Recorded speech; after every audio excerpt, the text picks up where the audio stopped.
দুর্নীতির কারণেই দেশের সড়ক নির্মাণে অতিরিক্ত ৩০% অর্থ অপচয় হয় বলছেন সড়ক পরিবহন উপদেষ্টা। এদিকে পটুয়াখালীতে ডাকাতির অভিযোগে ২ জনকে গণপিটুনি এবং জামায়াত আমিরের সঙ্গে পাকিস্তানের পররাষ্ট্রমন্ত্রীর সাক্ষাৎ। সর্বশেষ জানাবো, অবৈধ অস্ত্র উদ্ধার করতে না পারলে আগামী নির্বাচন হবে বিপজ্জনক বলছেন রুহুল কবির রিজভী। শুনছিলেন সংবাদ শিরোনাম, এবারে বিস্তারিত। দুর্নীতির কারণেই দেশে সড়ক নির্মাণে অতিরিক্ত ৩০% অর্থ অপচয় হয় বলছেন সড়ক পরিবহন উপদেষ্টা। সড়ক পরিবহন ও সেতু মন্ত্রণালয়ের উপদেষ্টা মোহাম্মদ ফাউজুল কবির খান বলেছেন, আশেপাশের দেশের তুলনায় বাংলাদেশের রাস্তা নির্মাণের ব্যয় অনেক বেশি। এগুলো কমাতে হবে। রাস্তাঘাট দুর্নীতির একটা বড় ক্ষেত্র। এই দুর্নীতি কমালে এবং দেশের প্রকৌশলীরা যদি দেখেন, তাহলে ২০ থেকে ৩০% পর্যন্ত রাস্তা নির্মাণের ব্যয় কমানো সম্ভব। সড়কের উপর নির্ভরতা কমাতে হবে। অন্যান্য যেসব যাতায়াতের মাধ্যম আছে, যেমন রেলপথ, নদীপথ এবং বিমান, এসবের ব্যবহার বাড়াতে হবে।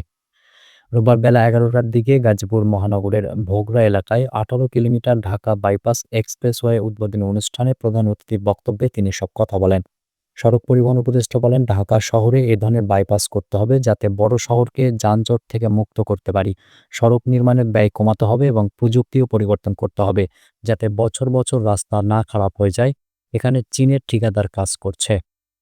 তিনি আরও বলেন, অন্যান্য যে যাতায়াতের মাধ্যম আছে, যেমন নদীপথে যাতায়াত, রেলপথে যাতায়াত এবং বিমানে যাতায়াত, এগুলোকে অবহেলা করেছি। সড়ক পরিবহন ও সেতু মন্ত্রণালয় থেকে এখন উদ্যোগ নিয়েছি, মাল্টি লেভেল প্ল্যান আমরা করছি। এই প্ল্যানের মধ্যে আমরা সবকিছু একত্রে দেখব, সড়কপথ, রেলপথ ও নদীপথ। যেখানে যেটা উপযুক্ত সেখানে সেটার উপর জোর দেব। এ সময় উপস্থিত ছিলেন গাজীপুর মেট্রোপলিটন পুলিশের কমিশনার ডক্টর মোহাম্মদ নাজমুল করিম খান ও গাজীপুরের জেলা প্রশাসক নাফিসা আরেফিন। এছাড়াও বিদ্যুৎ, জ্বালানি ও খনিজ সম্পদ, সড়ক পরিবহন ও সেতু এবং রেলপথ মন্ত্রণালয়ের বিভিন্ন কর্মকর্তা কর্মচারী উপস্থিত ছিলেন। পটুয়াখালীতে ডাকাতির অভিযোগে ২ জনকে গণপিটুনি।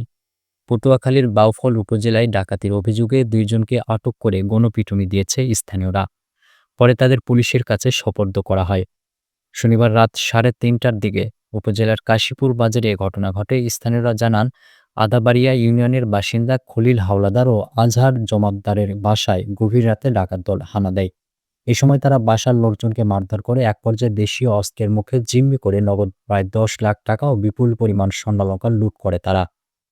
এ সময় ভুক্তভোগীরা চিৎকার করলে ঘটনাস্থলে গিয়ে ২ জনকে আটক করা হয়, তবে দলের অন্য সদস্যরা লুটকৃত মালামাল নিয়ে পালিয়ে যায়।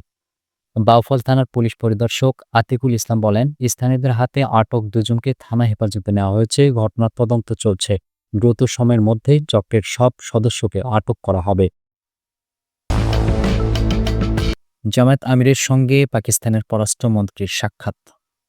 জামায়াতে ইসলামীর আমির ডাক্তার শফিকুর রহমানের সঙ্গে সৌজন্য সাক্ষাৎ করেছেন ঢাকায় সফররত পাকিস্তানের উপপ্রধানমন্ত্রী ও পররাষ্ট্রমন্ত্রী ইসহাক দার।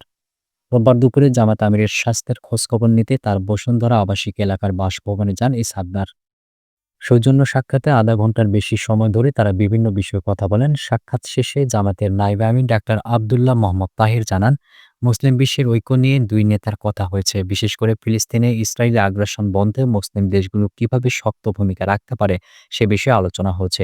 এছাড়াও মুসলিম দেশগুলো এক হয়ে নেতৃত্ব দেওয়ার বিষয়ে আলোচনা হয়েছে। প্রতিবেশী দেশ হিসেবে কিভাবে ২ দেশের স্বার্থ সংশ্লিষ্ট বিষয় এবং সম্ভাবনা নিয়ে কাজ করা যায় সে বিষয়ে আলোচনা হয়েছে বলে জানিয়েছেন জামায়াতের নায়েবে আমির।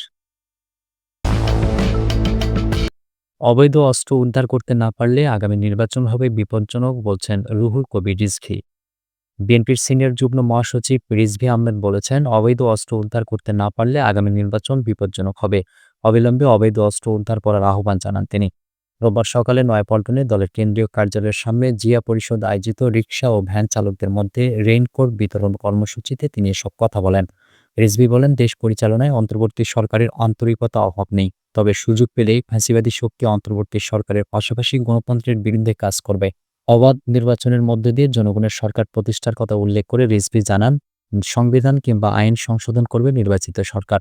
কাউকে গায়ের জোরে নির্বাচন ও গণতান্ত্রিক যাত্রাপথে বাধা সৃষ্টি না করার আহ্বান জানান বিএনপির এই সিনিয়র নেতা। প্রিয় দর্শক, এ ছিল এখনকার মতো সর্বশেষ সংবাদ। পরবর্তী সংবাদ দেখার আমন্ত্রণ রইল।